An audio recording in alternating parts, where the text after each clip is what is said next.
नमस्कार, अस्सलाम वालेकुम, सत श्री अकाल, जय झूलेलाल। मैं हूं जी प्रेम मटलानी और आप देख रहे हैं हालात हाजरा का प्रोग्राम।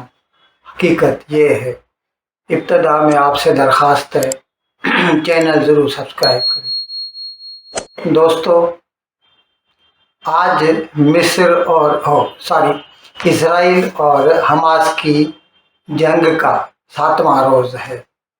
पिछले हफ्ते यानी हफ्ते के रोज़ शनिचर के दिन 7 तारीख को ये जंग शुरू हुई थी और आज जुमा है, 7वां दिन है।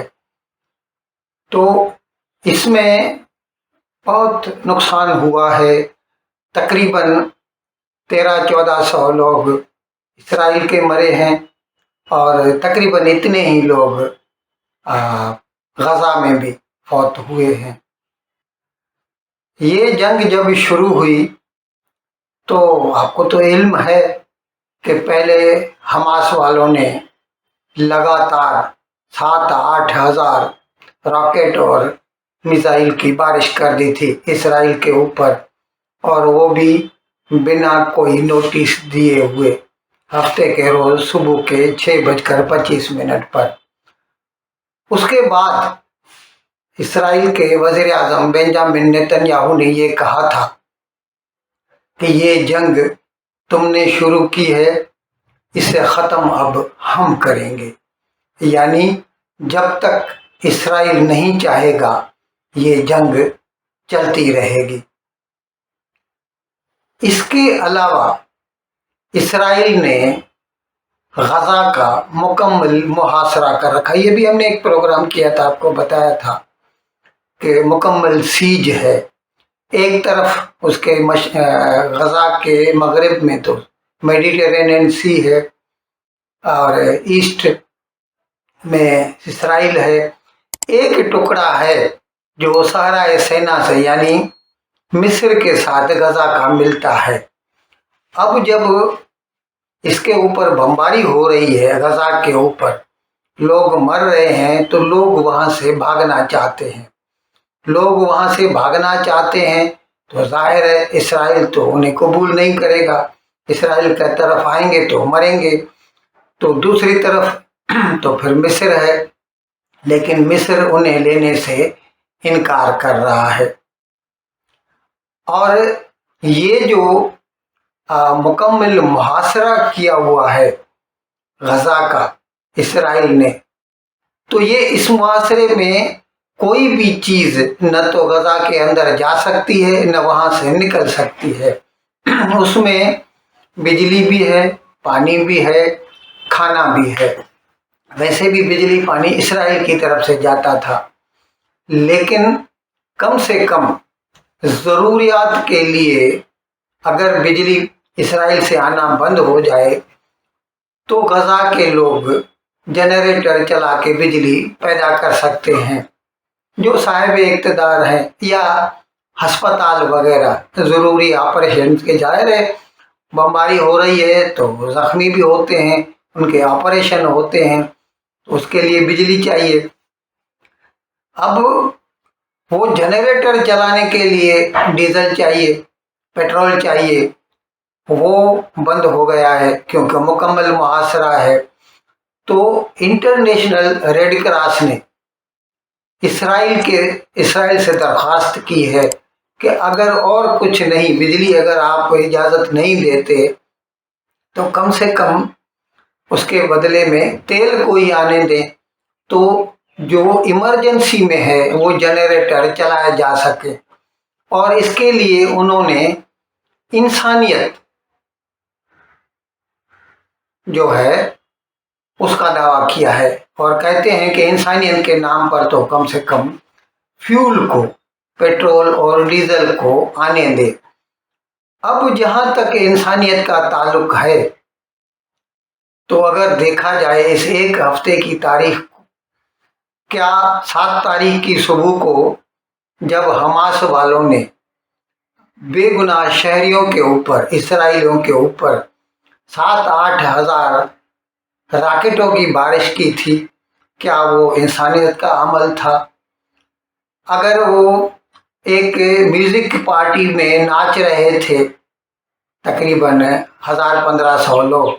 उनके ऊपर पैराट्रूपर्स उतरे, हमास के कमांडोज, और उन्होंने उनके ऊपर अंधाधुंध गोलियां चलाना शुरू कर दी और 700-800 लोग तो खड़े खड़े उन्होंने हलाक कर दिए।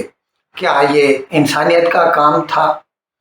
उसके बाद उन्होंने उनकी लेडीज को और कईयों को पकड़ के यरगमाल बना के गजा लेके गए हैं। और अभी इसराइल ने खुद कबूल किया है कि उनके 97 अफराद 97 people must be held captive और होस्टेज बाय हमास इन गजा। तकरीबन उन्होंने अंदाज़ा लगाया है कि हमारे 97 आदमी हमास वालों के पास है, जिसको 7 दिन हो चुके हैं। क्या उनको यरगमाल बनाए रखना ये इंसानियत का काम है? तो इसराइल इसीलिए कहता है कि अगर आप इंसानियत की बात करते हैं तो पहले आप खुद इंसान बने, पहले उन बेगुनाहों को आज़ाद करें, उन्हें वापस इसराइल आने दें, उसके बाद हम कुछ सोचेंगे, नहीं तो फिर चुप रहिए। अब यहाँ पर इंटरनेशनल रेड क्रॉस क्या कर सकती है? अब हम आपको बता रहे थे कि जब उनके ऊपर बमबारी हो रही है लगातार गजा में, तो एक तो गजा जो है ना बहुत डेंसली पॉपुलेटेड है, और दूसरे वहाँ पर जो एरियाज हैं वो क्लियर कट डिमार्केटेड नहीं है कि भाई ये सिविलियन एरियाज हैं, ये मिलिट्री एरियाज हैं। और सिविलियन एरियाज में ही छुपकर जो है हमास के जो दहशतगर्द हैं वो रहते हैं। तो जाहिर है जब उसका इंटेलिजेंस इसराइल वालों को मिलता है तो वो लोग उन्हीं एरियाज पर बमबारी करते हैं, तो कोलेटरल डैमेज में फिर सिविलियन भी मरते हैं। इसमें इसराइल क्या कर सकता है? अच्छा, अभी ये धड़ाधड़ बमबारी होने से लोग बेघर हो गए हैं। हाँ, गजा में रहने वाले, उनको कहीं पे कोई जगह चाहिए सर छुपाने की, इसराइल तो आने नहीं दे रहा। मिस्र की तरफ जाते हैं, हमने थोड़ी देर के पहले आपको बताया कि मिस्र ने भी उनको लेने से इनकार कर दिया है।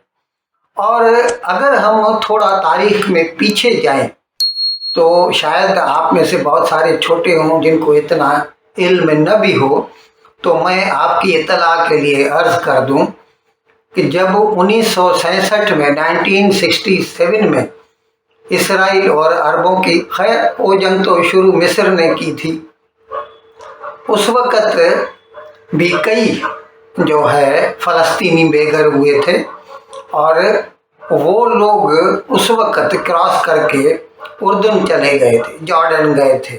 और उस वक़्त जॉर्डन का जो किंग था उसका नाम था किंग हुसैन, शाह हुसैन। वो जो अभी जो बादशाह है अब्दुल्ला, उसके वालिद साहब थे वो, और उसका जो भाई था हसन, उसकी ससुराल कराची में थी, उसकी बीवी कराची से थी। उस वक़्त इन फ़लस्तीनियों ने ये 1967 में जब गए तो 2-3 साल के अंदर अंदर वो लोग इतने ताकतवर हो गए उर्दन में रहते हुए कि उन लोगों ने शाह हुसैन को धमकियां देना शुरू कर दी। और उस वक़्त शाह हुसैन को लगा था कि उसका तख्त ख़तरे में है और किसी भी वक्त फ़लस्तीनी उसकी हुकूमत पे कब्ज़ा कर सकते हैं। उस वक़्त पाकिस्तान के साथ ज़ाहिर है उसके वो समधी थे पाकिस्तानी, उसके पाकिस्तान को उसने रिक्वेस्ट की थी। ये 1970 की बात है। उस वक़्त पाकिस्तान में जनरल यहिया खान की हुकूमत थी। जनरल यहिया खान को दरख्वास्त की थी मुझे इन फ़लस्तीनियों से बचाओ। उस वक़्त जनरल यहिया खान ने ब्रिगेडियर ज़िया को, जनरल ज़िया को जो बाद में जनरल बना, उस वक़्त वो ब्रिगेडियर था, उसको भेजा था अमान उर्दू। और उस वक्त पाकिस्तानी फौजियों ने चुन चुन कर फलस्तीनियों का कत्ल किया था, बेगुनाह सबको खड़ा करके मार दिया।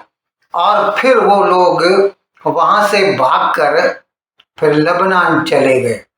और आपको इल्म है कि बैरूत, उस वक्त बैरूत को मशरिक का पेरिस कहा जाता था। बहुत खूबसूरत शहर हुआ करता था, बहुत अमन अमान था।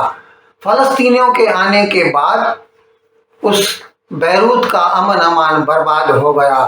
आज वो लेबनान जो है वो उसके 80% लोग बिलो पॉवर्टी लाइन है, गरीब मुल्क हो चुका है।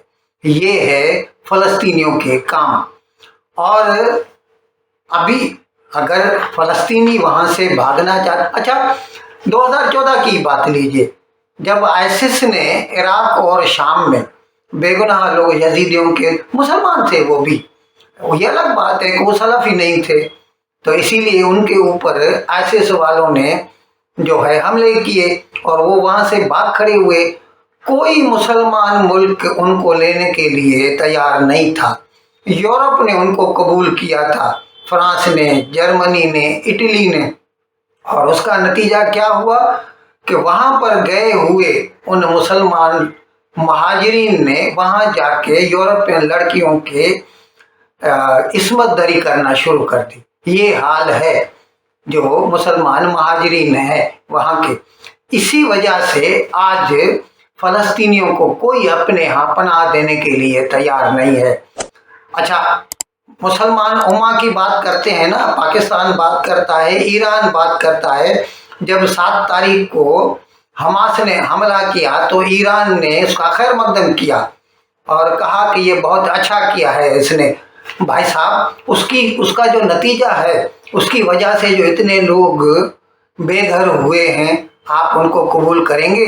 ईरान कबूल करेगा, तुर्की कबूल करेगा, कतर कबूल करेगा, और तो और क्या पाकिस्तान कबूल करेगा जो हमेशा मुसलमान उम्मा की बात करता रहता है? क्या वो फलस्तीनियों को अपने यहाँ पनाह देगा? बिल्कुल नहीं, ये सिर्फ कहने की बातें हैं। कोई मुसलमान मुल्क इन फलस्तीनियों को अपने यहाँ आने नहीं देगा। इन अल्फाज के साथ मैं आज का प्रोग्राम ख़त्म करने की आपसे इजाज़त चाहता हूँ, लेकिन विदाई लेने से पहले एक मरतबा फिर आपसे मेरी दरख्वास्त है कि जिस किसी साहब या साहिबा ने अब तक हमारे इस चैनल को सब्सक्राइब नहीं किया, अज़राए करम इसको जल्द से जल्द सब्सक्राइब करें, प्रोग्राम को लाइक करें, शेयर करें और घंटी का बटन दबाना न भूलें। बहुत बहुत शुक्रिया। खुदा हाफिज़।